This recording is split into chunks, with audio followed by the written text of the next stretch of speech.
Hello guys, আসসালামু আলাইকুম। Welcome to my channel. সকাল সকাল উঠে পড়েছি। বাড়িতে একটি আয়োজন হয়েছে দাদার আইবুড়ো ভাতের। চাদর বার করে ঘরগুলো গুছিয়ে গাছিয়ে নিচ্ছিলাম। চাদর বিছিয়ে ঘর ভালো করে গুছিয়ে নিলাম। ঘরটা গোছানোর পর খুব ভালো লাগলো দেখতে। এখানে মা বেগুন, পটল যা যা কাটার ছিল কেটে নিচ্ছিল। অনেক কিছু ছিল, একটা একটা করে মা কাটছিল। আমি যতটা পেরেছি ভিডিও করার চেষ্টা করেছি। চাল, এটা চালের আটার রুটি। বেলা হয়ে গিয়েছিল, বেলাটা আর হয়নি। সেঁকছি এখন।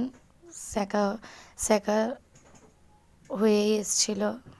চালের আটার রুটি ভালো করে না সেঁকলে ভালোই লাগে না, না যেন লাল হয় এমনভাবেই দেখতে হবে।